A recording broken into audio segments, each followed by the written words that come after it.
everyone, welcome back to my channel.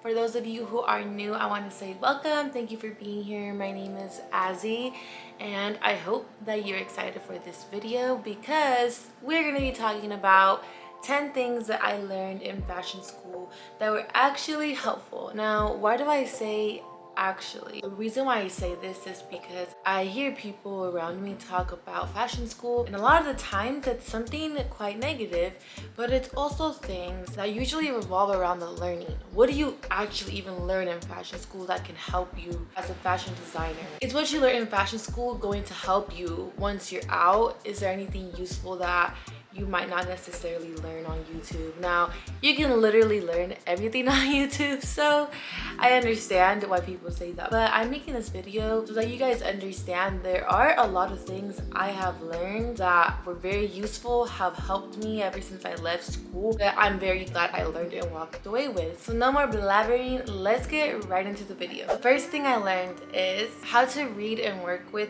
different kinds of rulers. So this might seem very simple. Specifically for me, I was not very good with fractions. Fractions gave me a headache, honestly, and it was my weakness in math. However, I was taught how to read a ruler in the most simplest way so that no matter how difficult or technical the ruler looks, I was able to read it. And I was also taught how to use these rulers to my advantage, how to use them to really help me, specifically when making patterns and just measuring in general, how to get a very accurate measurement and get very precise, sharp lines. That was something that was really helpful because there are certain rulers that can look very complex and you're like, what is this even used for? Why does it have so many lines? Why can it just have the main fractions, the main points, and that's it? And it's because sometimes you need all those other lines for certain things. There's smaller ones like this one, which also have lots of lines all over, little tiny squares. Transparent rulers are literally one of the best tools you can use when designing, specifically for pattern drafting. Once again, number 2, fabric construction. I had an entire course on fabric construction and basically identifying if it's a woven or a knit.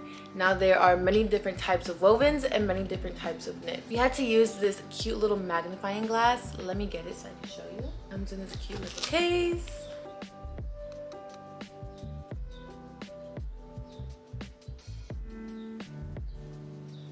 Here it is.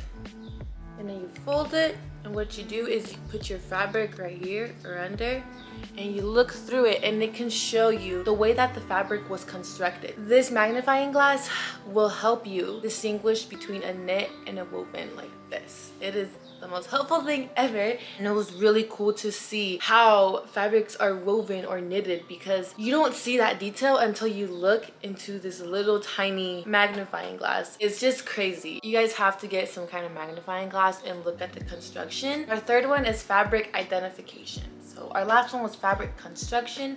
Now this is fabric identification.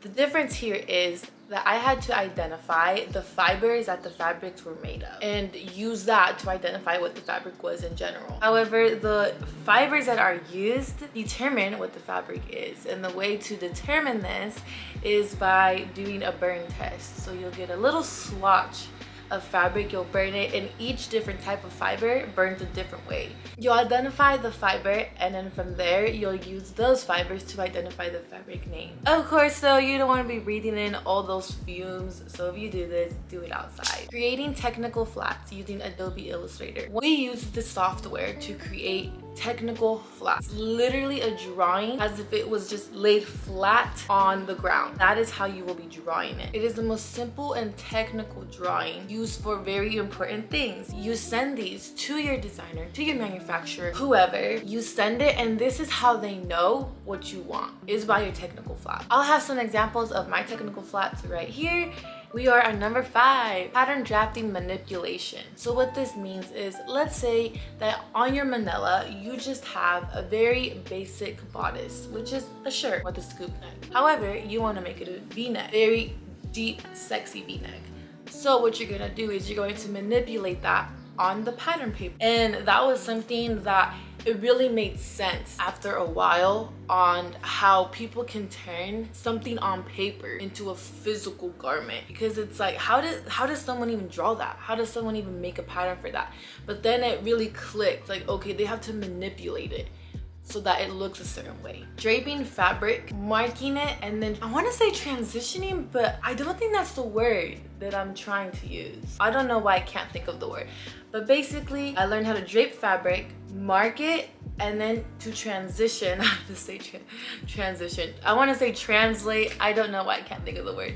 Transition it onto paper, pattern paper. Usually you only drape half of the dress form, the right side, unless you are doing something that is on the bias. Then you can drape it on the whole body, or if it's asymmetrical. So you're going to transfer. Oh my gosh, that is the word that I was looking for. This goes on to my next little thing that I learned, which are pattern drafting or draping tools. This little pinwheel, guys. Look how pointy. This thing will poke you. This thing is sharp, okay? This thing is very sharp and I'm waving it around. This pinwheel leaves little tiny indents in your paper, so that then you take off the fabric and then you use your rulers to draw the shape, and there you have it. If you're transferring a draped pattern onto physical paper, you need this. Some other tools are dot paper, manila, and all different kinds of rulers. There's an L-shaped ruler, literally shaped like an L. There are French curves, which is a curved ruler, many different sizes, many different shapes. All these little tools right here. This little tiny little snipper. This is the best thing for when you're sewing and you have to snip all those little excess thread off. These are perfect. You have this, honestly, I don't remember the name of this, but this is used for darts. So you put it through and it shows where the dart is. Oh my gosh. The best of the best to take out any stitches that you messed up on a seam ripper. Last but not least for the tools is this notcher.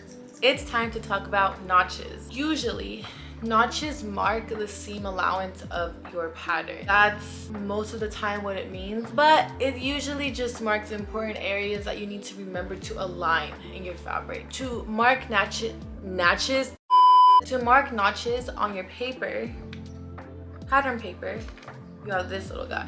This is what it looks like. However, when you mark notches on your fabric, and this is for woven fabrics, for fabric, you just get your scissors and you make a very quarter of an inch snip. Second to last thing, I literally just had a sneeze attack. So if you guys are like, what the heck is wrong with her face? I just had a sneeze attack. Seam allowances. I touched on this a little bit, but seam allowances, I learned what specific part of the body. For instance, and what I mean by this is the armhole, the neckline, the shoulder can have different seam allowances at times. Same with the hem. Make sure to always add that seam allowance, because it is literally extra allowance added in to make sure that your garment fits perfectly. Number 10, the last thing that I learned that was actually helpful was fashion terminology. So what I mean by this is there's just certain words in every aspect of design that I had no idea existed before, and adding them into my terminology really helped me understand what I was doing and understand what each thing meant. It just allows me to sound and also be more knowledgeable in what I'm doing. So the terminology is something that I think has been one of the most helpful things in general. One of my textbooks was a textiles terminology, so I have a huge dictionary on just terminology for textiles, and I was geeking out. I loved it. I was like, oh my gosh. So I still have that to this day, and it's very helpful.